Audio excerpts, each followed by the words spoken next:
Based on the placement of Baja's fingerprint, those have got to be his shoes. The hair placed Baja in Portia's apartment, but the footprint puts him there sometime after visiting the spa.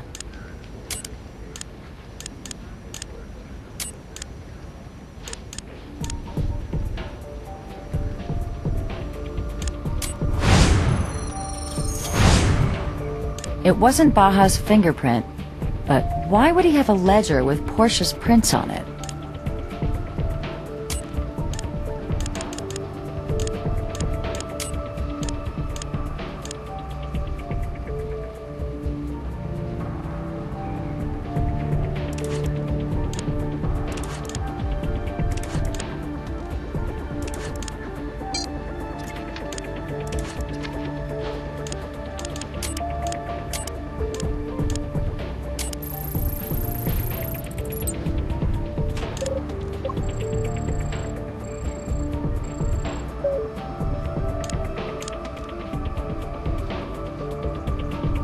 What's this?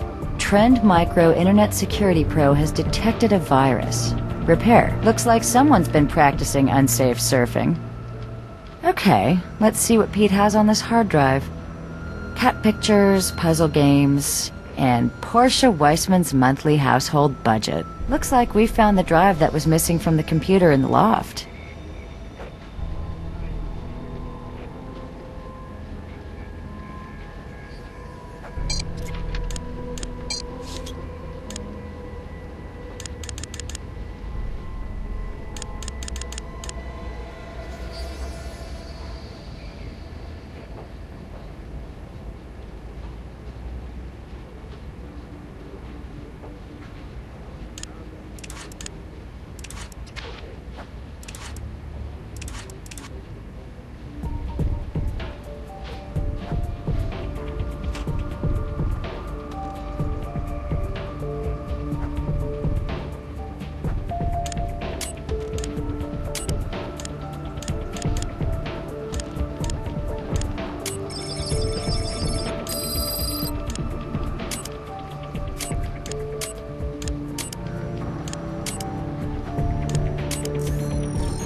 More volcanic minerals and acetone. The shoes tie Pete Baja to the spot just prior to the explosion.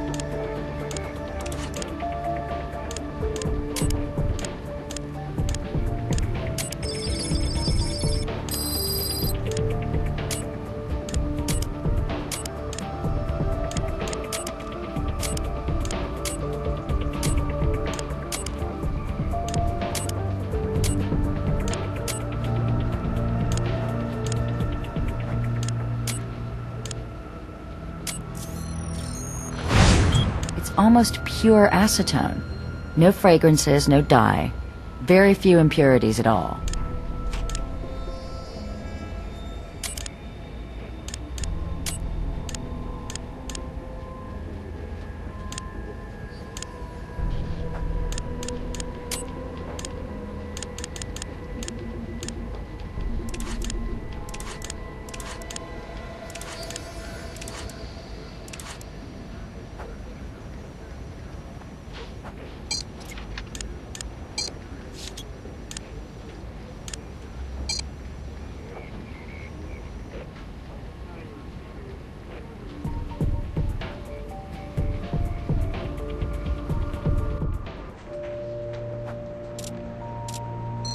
What do you got in the way of evidence?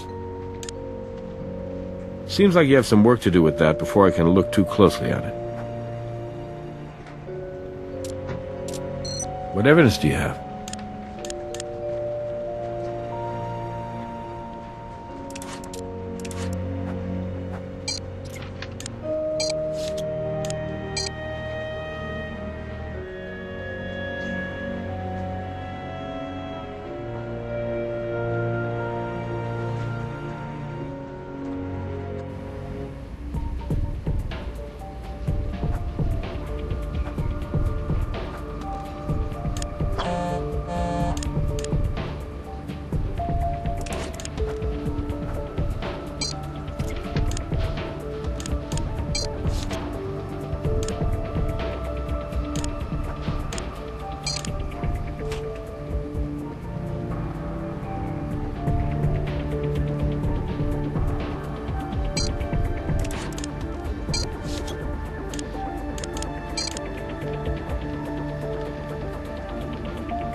It's a vegan blueberry muffin, just like it said on the package. Factor out the carbon, and the muffin that helped ignite the fire is identical to the ones we found in Baja's office. I think we may have enough to nail Baja for starting the fire. His shoes put him in the spa sometime after the acetone was dumped. He picked up quantities of both the accelerant and the spa mud.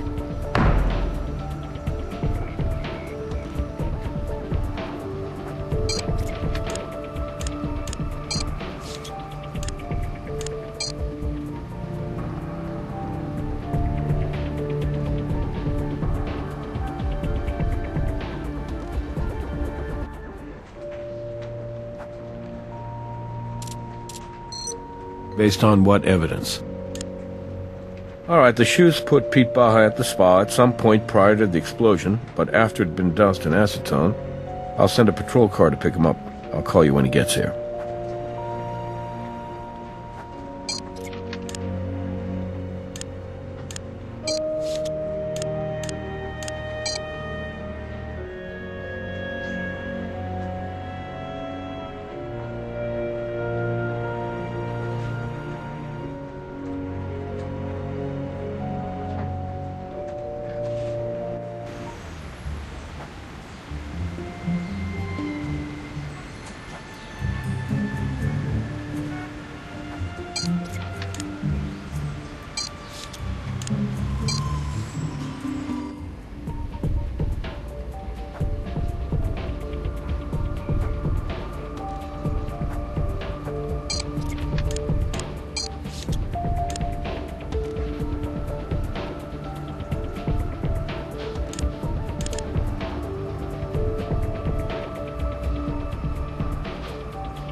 These shears were used to cut that gas line.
Portia Weissman used this tool.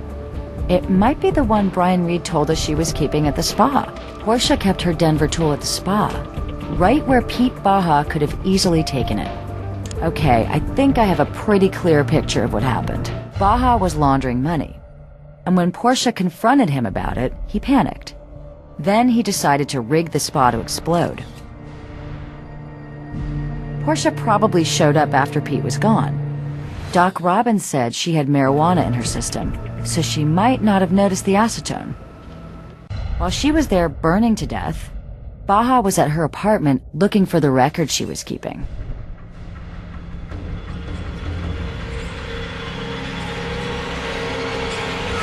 Hey, I need you to come to my office right away. There's someone here to see you. Good, you're all here. What's going on, Captain Brass? What's so sensitive you couldn't discuss it over the phone? We have a visitor. Miss Beatriz Salazar. You serious? She's here? The Queen of the Hive herself just walked in and asked to talk to the CSIs in charge of the Pedro Baja case. Do you mind if I sit in on this one, Captain Brass? Be my guest, you can even take my seat. I'll hang back and watch from the viewing room.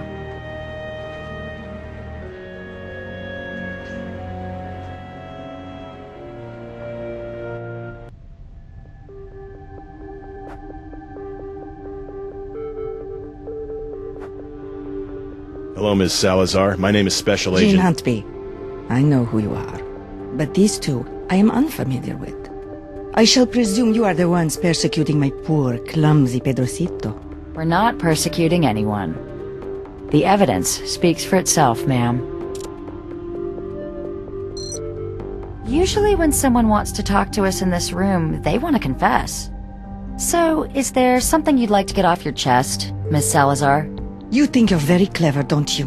Perhaps I know you better than I thought. But I'm here for Pedro. He is family. Family, huh? You know, I might actually be moved by that if you weren't still the primary suspect in the execution murder of your first husband. My husband's murderer remains at large, Agent Huntby. Pedro is from Ayapa, my village in Mexico.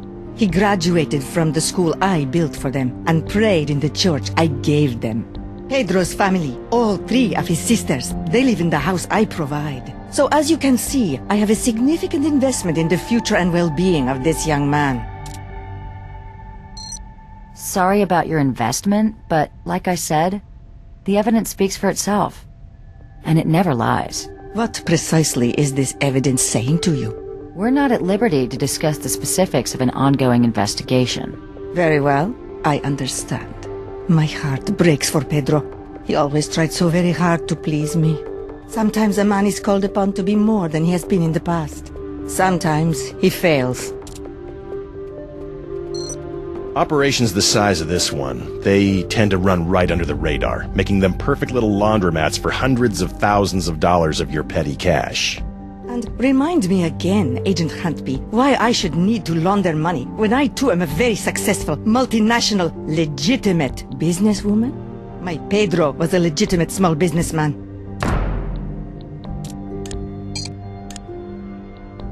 Superla Spa wasn't doing nearly as much business as he was reporting. Oh dear. First you zero in on poor Pedro, and now it sounds like you're investigating me. Shall I get my lawyer? Shall I go? We don't need to go there right now. A woman is dead because Pete Baja was trying to clean up a mess. Do you think it was his own? Or yours? I think if this evidence is speaking to you, miss, then something must be lost in the translation. Regardless of whatever mess there was, Pedro is incapable of violence. Pedrocito got in over his head, didn't he, B? That's Miss Salazar to you, Agent Huntby. I do not believe courtesy is too much to ask from an agent of the FBI. But then again, why should I expect anything else from a man who is so clearly prepared to scapegoat a young man like my Pedro? Pedro is not a murderer. Aren't you afraid you'll leave some trace of yourself behind? A hair or flake of skin? Something with your DNA that we might be able to use against you. Wouldn't want to make your job more difficult than it has to be. I believe I have made myself very clear to you. I shall not waste any more of your time. Muchas gracias. What the hell was all that about? I mean, what'd she think she was going to accomplish? Hey, about that arrest warrant for Baja. Nevada Highway Patrol was able to track him down. The bad news is, he's dead. I need you to meet me at the barbershop. See you there.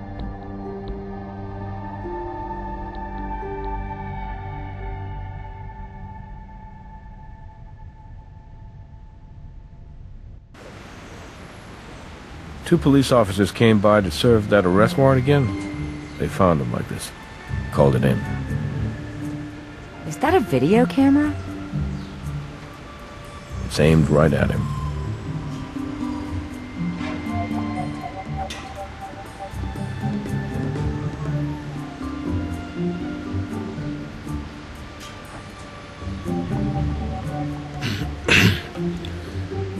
My name is Pedro Baja. I'm an embezzler and a murderer. I set fire to the Superla Spa in order to cover up the fact that, for some time now, I have been fraudulently reporting its earnings. I poured acetone all over, cut the gas line, and left a muffin to burn in the toaster oven. I wasn't going to do the drywall, but that tool was there, and I was nervous. I swear to God, the place was empty when I rigged it to go up. I didn't know. How could I know that Portia would come by in the middle of the night? I even went to her apartment to talk her into giving me the records she told me about. When she wasn't there, I broke in.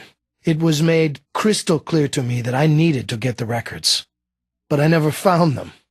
I know it's small comfort, but I apologize to her family and to anyone close to her. I'm so sorry for taking her away. Sometimes a man is called upon to be more than he has been in the past. Sometimes he fails. Please, tell my sisters this.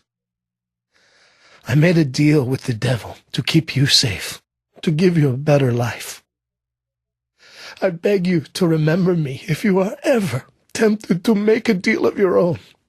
So it's come to this. Goodbye.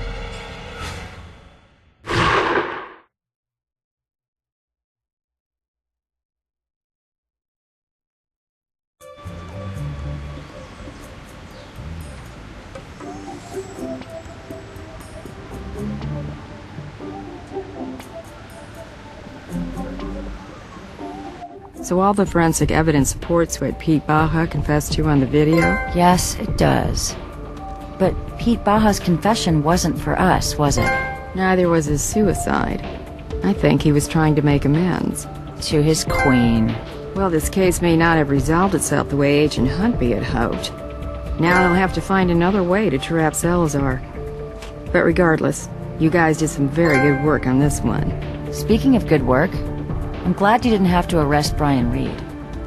I was reviewing his service record, and despite the disciplinary actions, he was a very brave firefighter. Won a Medal of Valor for saving a gymnasium full of high school kids. It's a shame what happened to him. He certainly deserves a second chance. You know what? I think the deputy fire chief just might owe me a favor.